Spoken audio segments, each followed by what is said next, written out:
बिस्मिल्लाहिर्रहमानिर्रहीम। अस्सलाम वालेकुम ख़ातिन हज़रात, कैसे हैं आप? आपके मूड कैसे हैं? आपके मिजाज कैसे हैं? मैं आपका होस्ट और दोस्त अरशद भट्टी हूँ। ऑन एयर विद अरशद भट्टी में आपको खुश आमदीद कहते हैं। खुदा रब करीम आपको खुश रखे, सलामत रखे, हंसता मुस्कुराता रखे। अल्लाह रब करीम आपको आसानियाँ अता फ़रमाए और आसानियाँ तकसीम करने की तौफ़ीक अता फ़रमाए। आमीन सुम आमीन। अल्लाह रब करीम ने हर शख्स को किसी न किसी सलाहियत से नवाजा होता है। अब वो उस सलाहियत को किस तरह से इस्तेमाल में लाता है, बड़ा इंपॉर्टेंट है। कुछ लोग होते हैं बहुत मेहनती होते हैं, बड़े क्रिएटिव होते हैं, लेकिन उनकी सलाहियतें ज़ाहिर नहीं होती हैं। बावजूद कोई वजह हो सकती है, माहौल हो सकता है, लेकिन जिनकी सलाहियतें सामने आ जाती हैं और फिर अगर वो काम करते रहते हैं तो वो अपने आप को आउटस्टैंड कर लेते हैं। फ़हीम हामिद अली साहब का नाम आपने सुना होगा, कई बार हमारे साथ मुलाकात भी उनकी रही है। और अगर उनकी फ़िल्मों की अगर हम बात करें तो मैपल मॉर्निंग फ़िल्म थी उनकी, इसके अलावा स्टेट फास्ट जीन ऑगस्टीन पे जो बनाई गई थी, और फिर मैजिकल मिल्टन, और इसके साथ साथ पीपल हेल्पिंग पीपल IDRF के लिए इन्होंने एक फ़िल्म बनाई थी, और जिसकी सीरिया और मेरे ख्याल में टर्की में जाके इन्होंने शूटिंग की थी। इसके अलावा भी बहुत से उनके काम हैं। और फिर जब कॉम्बिनेशन का एक टीम बनी, माजिद काज़मी साहब इनके साथ आगे, जो कमाल की राइटिंग, उन्होंने कमाल के स्क्रिप्ट उन्हें दी और कमाल के काम जो है वो फिर आगे होते रहे। अभी जो नया प्रोजेक्ट इनका आ रहा है, एक तारा, एक डॉक्यूमेंट्री फिल्म है जो जोश लिटरेरी सोसाइटी है कैलगरी में, कनाडा, उसके जो है अंडर द बैनर बन रही है। और ये जो दस्तावेज़ फ़िल्म है, जोश मली आबादी की जो शायरी है उसको इन्होंने ज़बरदस्त किस्म का जो है वो पिक्चराइज़ किया है। और इसमें बहुत कुछ है। क्या कुछ है ये पूछेंगे। दोनों मेहमान आज हमारे साथ मौजूद हैं, फ़हीम हामिद अली साहब और माजिद काज़मी साहब। आप दोनों को खुशामदीद कहते हैं। अस्सलाम वालेकुम। वालेकुम अस्सलाम, बहुत शुक्रिया। अच्छा, आप प्रोड्यूसर डायरेक्टर हैं फ़हीम भाई इस फिल्म के, और आप माजिद भाई इसके राइटर हैं। तो ये आप डॉक्यूमेंट्री फिल्म तो आपकी बनती रही हैं, मुख्तलिफ बनाते रहे हैं। तो पहले तो प्रोड्यूसर डायरेक्टर से पूछ लेते हैं कि क्या आइडिया है, एक डिफरेंट सा आइडिया है? मतलब एक तो सिंपल थी ना, जाते थे लोगों को मिलते थे, बनाते थे, आप जो है उसकी हिस्ट्री बता रहे होते थे फिल्मों की, बहुत सारी चीज़ें। तो ये थोड़ा मुझे डिफरेंट सा आइडिया लगा, ये कैसे दिमाग में आया आपके? ये मेरा उर्दू का पहला प्रोजेक्ट है। अच्छा। शायद उर्दू की शुद्ध की वजह से मुझे सिलेक्ट किया गया जोश लिटरेरी सोसाइटी ने, अच्छा। कैलगरी से, जो कि 37 साल से काम कर रहे थे जोश मली आबादी के ऊपर। तो जोश मली आबादी का कलाम, उनके मुख्तलिफ जो डायमेंशंस हैं उनकी शायरी के, फ़लसफ़ा भी है, रोमान भी है, और सोच भी है, फ़िक्र भी है, इनकलाबी भी है, उन तमाम चीज़ों को इसमें उजागर किया गया। लेकिन इस फिल्म को इतना इंटरेस्टिंग बनाया गया है कि आप देखते रह जाएंगे कि इसमें इनैक्टमेंट्स भी शामिल हैं, इसमें जोश की जो फिल्मी शायरी है वो भी शामिल है, इसमें गाने भी शामिल हैं, और उसको इस अंदाज में पेश किया गया कि हर उम्र और हर मकतबा फ़िक्र के लोगों के लिए इंटरेस्टिंग ये चीज़ है। सही। तो माजिद साहब से मेरी मुलाकात तो खैर काफ़ी अरसे से है, लेकिन ज़ाहिर बात ही बड़े मुस्तनद किस्म के राइटर भी हैं, लेकिन इनको फिल्म की तरफ लाने का मैं अपने आप को क्रेडिट तो नहीं दूंगा, लेकिन इनकी जो सलाहियतें हैं उनको मैंने थोड़ा सा सही वो किया, पिंच किया, तो वो सब कुछ खुल के सामने आ गया। तो स्टेडफास्ट इन्होंने फिल्म लिखी, और किस्मत हमारी अल्लाह ताला की मदद कि हमारी वो film steadfast Cannes film festival गई। इंग्लिश और उर्दू दोनों पे इनकी दस्तरस जो है वो काबिल ज़िक्र है। तो फिर उसके बाद जोश मली आबादी वाले प्रोजेक्ट में भी फिर क्रिएटिव साइड भी देखते हैं हमारे काम की। मैंने तकरीबन सारा काम अपना माजिद के ज़िम्मे लगाया हुआ है, और हम अब डिफरेंट फिल्म फेस्टिवल्स में भी जा रहे हैं। तो ये फिल्म आपको 29 अक्टूबर को इंशाल्लाह सिनेप्लेक्स में देखने को मिलेगी। ठीक है। अच्छा माजिद भाई, ये अब ज़ाहिर पहले ने बताया कि इंग्लिश के हवाले से पहली उर्दू फिल्म है, और फिर जोश मली आबादी की शायरी है, तो ये तो ज़्यादा कंसंट्रेशन का काम है, क्योंकि स्क्रिप्ट राइटर का काम बहुत इंपॉर्टेंट है। और इसमें ज़ाहिर है आपको जो उर्दू के हवाले से देखें तो शीन काफ का बड़ा ख्याल जो रखना पड़ता है। तो ये कैसा तजर्बा, कैसा एक्सपीरियंस रहा? भट्टी साहब, पहले तो मैं बताऊं कि ये प्रोजेक्ट मेरी तरफ आया कैसे। ज़ाहिर है वाकफियत थी, जान पहचान थी, फ़हीम के साथ एक फ़िल्म प्रोजेक्ट कर चुका था, कुछ और काम किए थे, तो इनका फ़ोन आया एक दिन और उन्होंने ज़ाहिर है जिक्र किया कि ये प्रोजेक्ट हो रहा है, जोश literary society of Canada Pioneer कर रही है, तो आपका क्या ख्याल है इस बारे में, can you be part of this project.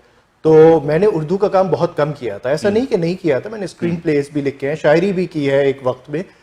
लेकिन जाहिर है रुझान पिछली चंद दिहाइयों में अंग्रेजी पे ज़्यादा रहा, किताब के हवाले से और दूसरी जगहों पे लिखने के हवाले से। तो मुझे भी ज़रा झटका लगा कि अच्छा मैं उर्दू की दस्तावेजी फिल्म लिख सकूंगा या नहीं। बहरहाल इन्होंने कहा कि इकबाल हैदर साहब जो प्रेसिडेंट होते हैं जोश लिटरेरी सोसाइटी ऑफ कनाडा के कैलगरी में, उनसे बात करते हैं। तो वो ज़ाहिर है बहुत ही पढ़े लिखे, बहुत ही गहराई है उनकी बात में, उनकी फ़िक्र में। तो उनके साथ लंबी गुफ्तगू रही फ़ोन पे। उन्होंने फाइनली मुझे अप्रूव किया, जो भी शुद्ध बुद्ध मेरी थी जोश साहब के हवाले से और शायरी के हवाले से, वो उन्होंने अप्रूव की। तो मेरे लिए बहुत एक अहम मौका था और फाइनली इस तरह मुझे सेलेक्ट किया गया इस काम के लिए। और फिर जैसा आपने कहा, रिसर्च बहुत अहम है इस चीज़ के लिए। तो हो सकता है कि आप जानते हो जोश की शायरी के मुताल्लिक, लेकिन जो जाविये हमें दिखाने हैं इस फिल्म में, वो उसके लिए मज़ीद गहराई में उतरना पड़ता है। और जोश की शायरी ही नहीं, उनकी ज़िंदगी और उनकी फ़िक्र की बात करनी पड़ती है। तो रिसर्च काफ़ी करनी पड़ी। नाज़रीन इकराम, अभी एक छोटा सा ट्रेलर है इसका, अब वो फिल्म को आपको दिखाते हैं और उसके बाद इस पर बात करते हैं।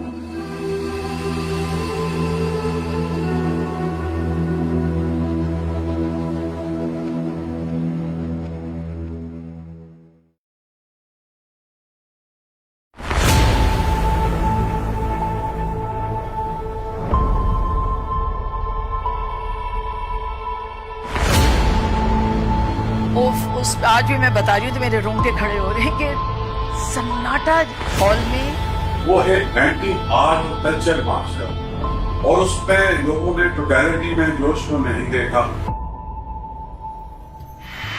लीजिए हजरात, आपके महबूब शायर, शायर इनकलाब हजरत जोश मलिहाबादी की तशरीफ ले आए।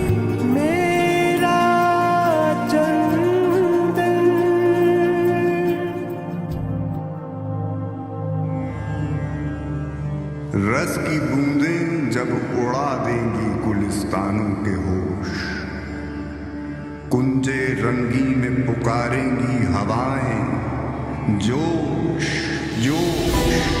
लगा उस शख्स को इंसान बना सकता नहीं जो बशर की फिक्र को आगे बढ़ा सकता है। इतना बड़ा शायर हमारी पूरी उर्दू दुनिया में कोई दूसरा नहीं है। जोश आपका जो अल्फाज ज़ख़ीरा है वो शायद ही किसी और शायर के पास। किसी बड़े आदमी ने कहा है कि हमने इकबाल को पसंद करके और जोश को नापसंद करके दोनों के साथ नाइंसाफी। तू अगर सैर को निकले तो उजाला हो जाए, सुरमई शाल का डाले हुए माथे पे सिरा, बाल खोले हुए संदल का लगाए टीका। यूं जो हंसती हुई तू सुबह को आ जाए जरा, बाग़े कश्मीर के फूलों को अचंबा हो जाए। तू अगर सैर को निकले तो उजाला हो जाए। मुझे याद है कि मेरी दोस्तों से मैंने जिक्र किया कि मैं आजकल यादों की बारात पढ़ी, तो मैंने कहा तुम्हारी अम्मी ने तुम्हें मना नहीं किया। किशन चंद्र ये बात कहते हैं कि मैंने खुद देखा कि अंग्रेजों के दौर में सियासी रहनुमाओं ने जोश की शायरी से इनकलाब का रास्ता हमवार किया। क्या हिंद का जिंदा कांप रहा है, गूंज रही है तकबीरें। और जोश की शायरी ऐसे तवहमात को, वहम को काटती है जिन भूत की तमाम सोच को ये मुस्तरद करती है। बिछड़ा है जो तू कुछ नहीं देता है दिखाई, वो टीस है दिल में के लबों पर है दुहाई। ओहो एक आग का चढ़ता हुआ दरिया। अब गरम आलात को लिख के बेटा कि नामुनासिब खून खौलाना फिर किसी और वक्त मौलाना।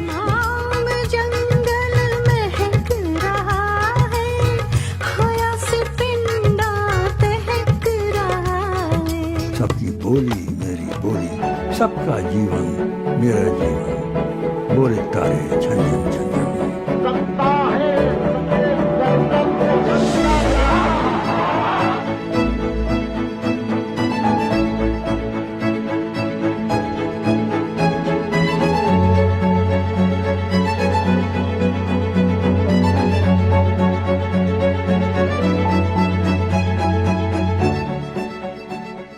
अच्छा फ़हीम भाई, अभी ट्रेलर हमने देखा, अब देखें एक डॉक्यूमेंट्री फिल्म में आपने इसमें कई चीज़ें इसमें शामिल कर दी हैं। आपने इसमें सॉन्ग भी आ गए हैं, बहुत सारी आपको प्रेजेंटेशन भी हैं है तो ये मतलब इसकी डिमांड थी, इसकी ज़रूरत थी, या आपका अपना तखय्युल था, आपने खुद एज एन प्रोडक्शन प्रोड्यूसर या डायरेक्टर इसको कंसीव किया? In order to gather maximum audience, सबसे पहली बात तो ये, और फिर ये कि ये देखें आप कि आप उर्दू के हवाले से, अदब के हवाले से, लिटरेचर के हवाले से अगर यंगर जनरेशन को अट्रैक्ट करना चाहें तो उसका एक अंदाज दूसरा होना चाहिए, इंटरेस्टिंग होना चाहिए, लाइट मूडेड होना चाहिए, ताकि वो इसको ज़्यादा से ज़्यादा देखें और इसको समझें। इसकी बहुत ज़रूरत है हमारे कनाडा में और नॉर्थ अमेरिका में, तो इस वजह से मैंने ये अंदाज़ सेलेक्ट किया उसका। फिर एंटरटेनमेंट पॉइंट ऑफ व्यू भी है इसके अंदर, और जोश साहब की शायरी खाली दूसरी नहीं है, किताबों की हद तक महदूद नहीं रही, कई फिल्में भी उन्होंने की हैं, उसकी फिल्मी शायरी भी है, तो हमने उसको भी इस अंदाज से लिया है। इनैक्टमेंट्स ऐसे दिखाएं कि जोश की ज़िंदगी में जो अहम वाक़यात हुए थे उनको इनैक्ट किया गया है, और उसकी फिल्म इस अंदाज में की गई है कि वो जो फिल्म के नरेटिव के साथ चल रहे हैं कि कोई अहम वाक़या है तो कब कैसे किस तरह से हुआ, तो पूरी फिल्म इतनी इंटरेस्टिंग हो जाएगी, इतनी कैप्टिवेटिंग हो जाएगी कि उसको समझ लेना भी बड़ा आसान हो जाएगा। कोई सकील सी अदबी चीज़ नहीं होगी तो अदबी, लेकिन इस अंदाज से पेश की जाएगी कि वो सब डाइजेस्ट हो जाएगी। सही। अच्छा माजिद भाई, बाज़ औक़ात जैसे आर्टिस्ट जो होता है ना, वो मतलब जिस कोई आर्टिस्ट है उसको कोई रोल दिया जाता है तो वो उसको फील करने के लिए बाज़ औक़ात उस इलाके में, उस जगहों में या वहाँ पे जाता है। अब इसमें भी मुशाहिदे की बड़ी ज़रूरत है, राइटर भी बड़ा इंपॉर्टेंट होता है कि आप इसको थोड़ा सा, तो ये भी आपने इसको कंसीव किया, क्योंकि ये डिफरेंट शायरी के ऊपर आप बात कर रहे हैं, ज़ाहिर उसको फिर आप कह रहे हैं कि तहरीर अहाता तहरीर में ला रहे हैं, तो एक्सपीरियंस क्या था इसमें? वो फील करने की ज़रूरत है, वो हर प्रोजेक्ट में पेश आती है और उसके लिए वक्त दरकार होता है। भट्टी साहब, आप समझते हैं कि लिखारी के तौर पे जब वो एक खाली सफ़ा आपके सामने होता है, it's a very daunting first step कि आपको समझ में नहीं आता शुरुआत कहाँ से करें, तो वो उसमें डूबना, उस गहराई में जाना और समझना कि जिस शख्स के बारे में या जिस वाक़े के बारे में या जिस दौर के बारे में आप लिखना चाह रहे हैं वो असल में कैसा था। तो जोश लिटरेरी सोसाइटी ने, फ़हीम साहब ने बहुत मदद की।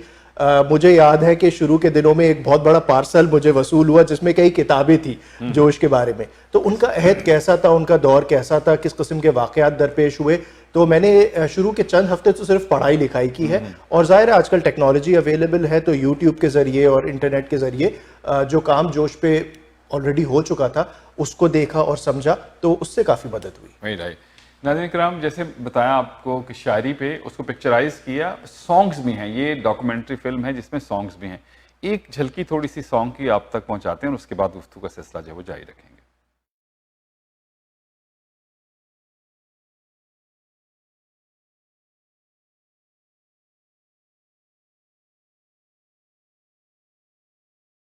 कल रात को साकी ने बड़ी धूम मचा दी,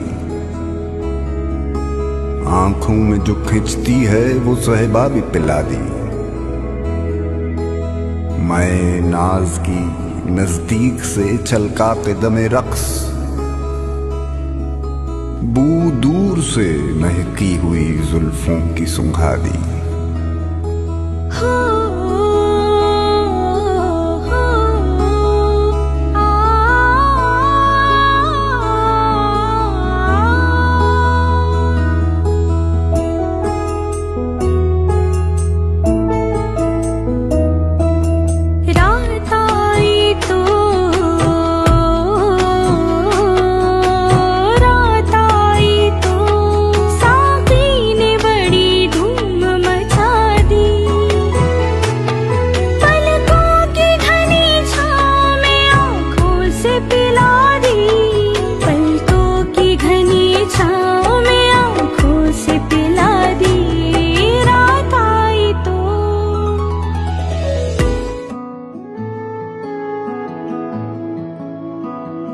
घंघोर अंधेरा है, खामोशी का समा है, आवाज दे ऐ सुबह, तेरा नूर कहाँ है, तेरा नूर कहाँ है।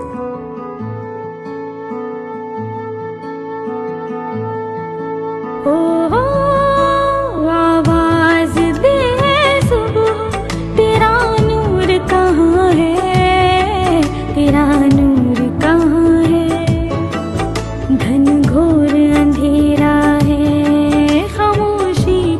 समा है, घन घोर अंधेरा है, खामोशी का समा है। आई जो घटा लोग चले जश्न मनाने, महके हुए फूलों में जवानी को बसाने। जंगल में जो मंगल है तो बस्ती में तराने, पर चैन मेरे दिल को यहाँ है न वहाँ है। घंघोर अंधेरा है, खामोशी का समा है।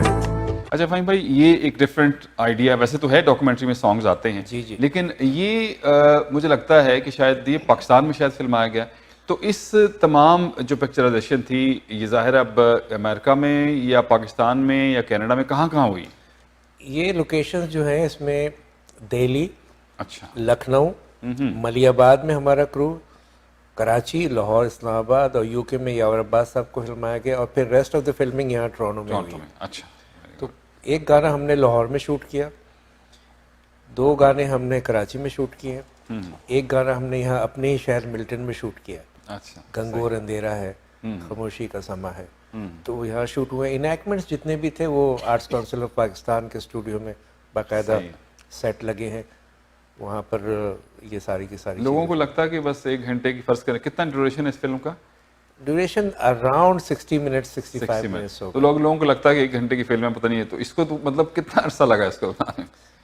3 साल। 3 साल। उसमें इसकी वजह यह है कि इस फिल्म के अंदर खाली यही चीज़ें नहीं है, सलीमा हाशमी जैसी स्कॉलर हैं, इफ्तिखार आरिफ साहब हैं, खुशबख्श शुजात हैं, सादत हसन मंटो के बेटे हैं, जोश साहब के नवासे हैं, प्रोड्यूसर यावर अब्बास है लंदन में, जिस वक्त इनकी उम्र माशाल्लाह 102 साल है, उनका अपना तजर्बा है।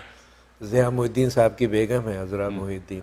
इस किस्म के बहुत सारे स्कॉलर्स हैं। इंडिया से डॉक्टर खालिद अलवी हैं। इन सब से कोऑर्डिनेट करना, इन सब को ऑन बोर्ड लेना, फिर यहाँ पर लोकल डॉक्टर तकी आबदी हैं, करामत साहब हैं। तो it takes time to do all this. Filming आपको तो पता ही है कितना टाइम लगता है, किस तरीके से होता है। खाली उसको फिल्माना ही नहीं है, उसका लिखना, फिर उसको कंसीव करना, फिर उसको आगे लेके चलना। फिर कोविड के भी कुछ दिन थे, उसको भी थोड़ा सा माइनस करें। लेकिन ये कि कोई भी अच्छी डॉक्यूमेंट्री फिल्म इससे कम अरसे में नहीं बनना मुमकिन नहीं। अच्छा माजिद भाई, अब आ जाते हैं इसकी प्रेजेंटेशन के ऊपर। इसको कब रेड कार्पेट कब हो रहा है और क्या तरीक़ेकार है लोगों के लिए, थोड़ी तफसील बताएंगे?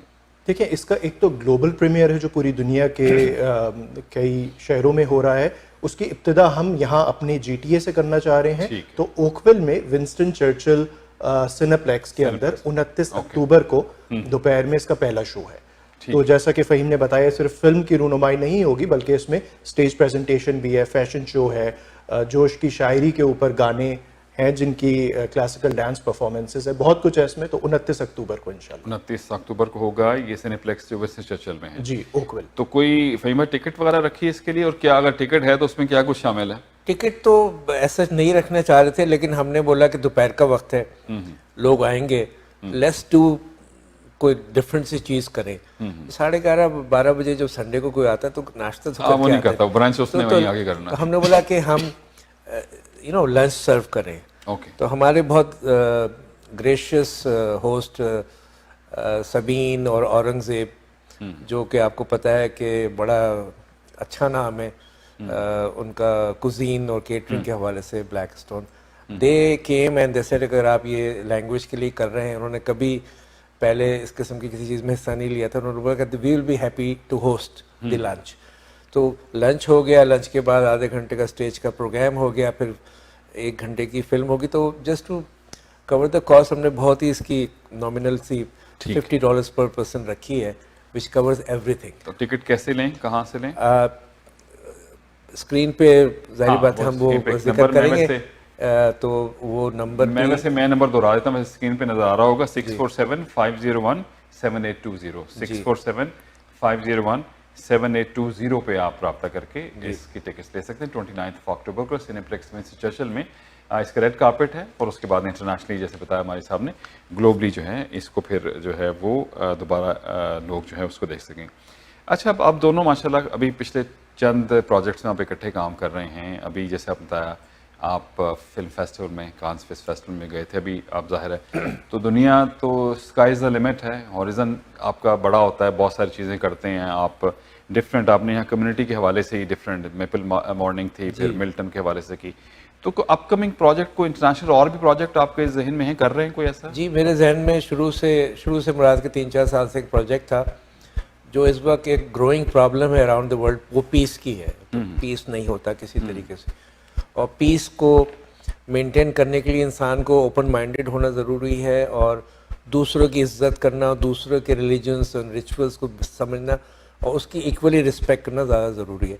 तो बेसिकली 3 दुनिया के जो मेन रिलीजन्स कह लें आप, फेथ, जूडिज़म, क्रिश्चियनिटी और इस्लाम, इसके ऊपर मैं एक प्रोजेक्ट सोचा था मैंने, हमने कांस में इस सिलसिले बात की, तो माजिद बताएंगे इसके बाकी किस तरीके से अल्लाह ने हमारा ये काम आसान किया। भट्टी साहब, कई महीनों से हमारे जहन में ये इरादा तो था कि इस तरह का कोई प्रोजेक्ट किया जाए, एक फ़िल्म बनाई जाए जिसमें जो मुश्तरका असास समझा जाए कि तमाम फेथ ट्रेडिशंस और मज़ाहिब की है, उसको उजागर किया जाए, ताकि जैसा फ़हीम ने फरमाया कि अमन की तरफ एक राह हमवार की जाए। तो जब हम कान फिल्म फेस्टिवल गए फ्रांस में, तो हमने वहाँ पे चंद प्रोड्यूसर्स और डायरेक्टर्स से जिक्र किया इस प्रोजेक्ट का, और आपको पता है कि वो दुनिया का सबसे बड़ा फिल्म फेस्टिवल होता है, पूरी दुनिया से, यूरोप से, हॉलीवुड से, हर तरफ से लोग आते हैं। तो हमारी काफ़ी ज़ूदमंद मीटिंग्स हुई वहाँ पे, और नतीजतन हमारी एक कोलैबोरेशन हुई है हॉलीवुड के साथ। अच्छा, वेरी गुड, ज़बरदस्त। तो ये एक बड़ी मेन स्ट्रीम की फ़िल्म होगी,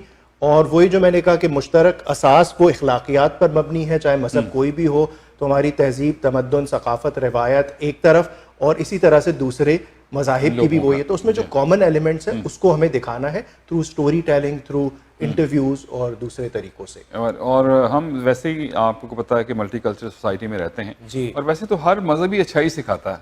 अगर किसी इंटरफेथ डायलॉग को मज़ीद फ़ाल बनाने के लिए, ओपन करने के लिए, तो हमारी बात हुई रॉबर्ट कॉर्नर से, जो कि दुनिया के मशहूर तरीन फिल्मों में इन्वॉल्व रहे हैं, जिसमें पैशन ऑफ क्राइस्ट और कैप्टन अमेरिका और एवेंजर्स। तो ही spoke to Majid for about 45 minutes and he was really very interested.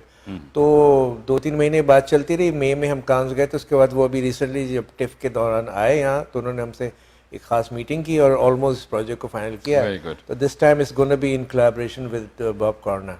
ज़बरदस्त जनाब, wish you very good luck जनाब। Thank you so much. और बस चलते चलते वो जब से ड्रामे का होता है ना, वो जब स्क्रिप्ट लिखता है तो वो कहता है 1 लाइनर सुनाओ मुझे, तो वो 1 लाइनर पर सारा ड्रामा जो चलता है। मैं चाहूँगा आप इन दी एंड जो है थोड़ा सा 1 लाइनर इस फिल्म के हवाले से, इस जो आपका रेड कार्पेट और उसके हवाले से, दोनों साहब अगर हमारे नाज़रीन 1 लाइनर बस यही है कि एक इस किस्म की जो आर्टी किस्म की काविश होती है, उसको जितनी सपोर्ट मिले कम्युनिटी से, और कोशिश ये की जाए कि यंगर जनरेशन हो, आए, देखें। जारी बात है, जब देखेंगे, समझेंगे, सुनेंगे, तो इसके ऊपर मजीद इंक्वायरी भी होगी। तो सिर्फ रिक्वेस्ट ये है कि ज़्यादा से ज़्यादा लोग आएँ। माजिद जी, माजिद, मेरा 1 लाइनर असल में 4 लाइनर होगा। और जोश की शायरी की शक्ल में मैं एक तो मैसेज देना चाहूँगा कि देखें, हमें ज़रूरत है भट्टी साहब के उर्दू को ज़बान के तौर पे अपनी आने वाली नस्ल तक ठीक तरह से मुंतकिल किया जाए। अंग्रेज़ी की अपनी अहमियत है, लेकिन उर्दू की भी है। तो जोश ने कहा कि फरदा की ज़मीं पर मका है मेरा, इमरोज़ एक असरे बेज़बां है मेरा, बोया ही नहीं गया है अब तक जो शजर, उसकी चोटी पर आसमां है, पर आशियां है, मुस्तकबिल की सोच है, मुस्तकबिल के अफकार, आगे की सोच है। तो इसको मुंतकिल करना बहुत ज़रूरी है, और ये प्रोजेक्ट उस जानिब एक पहला कदम है। Thank you very much. दूसरा मैं ये कहना चाह रहा था वैसे कि जोश की शायरी के जो मुख्तलिफ पहलू हैं वो सबको इंटरेस्टिंग लगेगा। करेंगे, बिल्कुल ठीक है। बहुत शुक्रिया फ़हीम भाई आपका भी, और माजिद भाई आपका भी, and wish you very good luck. Thank you.